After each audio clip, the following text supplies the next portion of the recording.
தமிழ் அன்பர்களுக்கு வணக்கம்.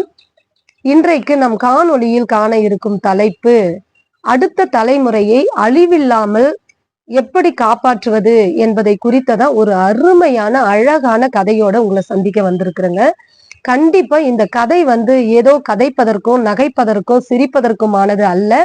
கட்டாயம் உங்களுடைய சிந்தனைகளில் எடுத்து சென்று அடுத்த தலைமுறையை பேணி பாதுகாக்க வேண்டிய அவசியம் இருக்கின்ற காரணத்தால் இந்த கதையை நான் உங்களுக்கு கூறலாம் என்று விளைகிறேன். வாருங்கள் கதைக்குள் செல்லலாம். கடவுள் ஒரு நாள் வாட்ஸ்அப் குரூப் ஒன்றை உருவாக்கினார். அதற்கு உலகம் என்று தலைப்பிட்டார். அந்த குரூப்பில் முதலாவதாக வானத்தையும் பூமியையும் இணைத்தார்.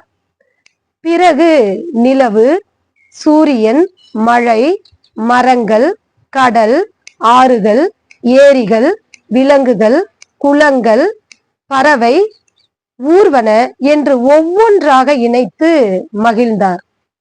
இறுதியாக மனிதனை இணைத்து மிகவும் மகிழ்ச்சியில் இருந்தார்.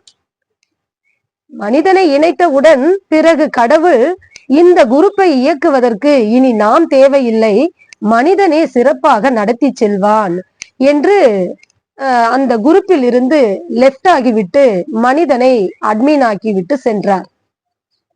பிறகு என்ன, மனிதனும் நன்றாக அந்த குழுவை நடத்தி வந்தான். நாட்கள் செல்ல செல்ல மனிதனுக்குள் ஆசை மெல்ல மெல்ல வளர்ந்தது. மனிதன் தன்னுடைய சுயநலத்திற்காகவும் சுய லாபத்திற்காகவும் அந்த குழுவில் இருந்த மரங்கள், குளங்கள், ஏரிகள், ஆறுகள் என ஒவ்வொன்றாக நீக்கிவிட்டு அதற்கு பதிலாக apartment, shopping mall, factory, highways என்று ஒவ்வொன்றாக இணைக்க ஆரம்பித்தார். இதனை பார்த்த மழை மிகுந்த கோபமுற்று, என்னுடைய நண்பர்கள் இல்லாத குழுவில் எனக்கென்ன வேலை என்று கோபமாக குரூப்பை விட்டு வெளியேறிவிட்டது. ஆனால் சூரியனோ அந்த குரூப்பிலே இருந்து கொண்டு மனிதன் மீதான கோபத்தை இன்றளவும் தினம் தினம் காட்டிக்கொண்டே இருக்கின்றது. இதுதான் இந்த கதை. அன்பு நண்பர்களே, தமிழ் உறவுகளே, இந்த கதையின் வழியாக நாம் உணர்ந்து கொள்ள வேண்டிய விஷயம் என்னவென்றால், நட்பிற்காக தோள் கொடுக்க வேண்டும். அதே போன்று இயற்கைக்கு எந்த வகையிலும் ஊறு விளைவிக்காமல், கேடு விளைவிக்காமல் முடிந்த வரையில் இயற்கையோடு இணைந்து செயலாற்ற வேண்டும். அப்பொழுதுதான் நாம் அடுத்த தலைமுறைக்கு ஆனந்தமாக வாழ்வதற்கான இடங்களை, சூழலை விட்டு செல்ல முடியும்.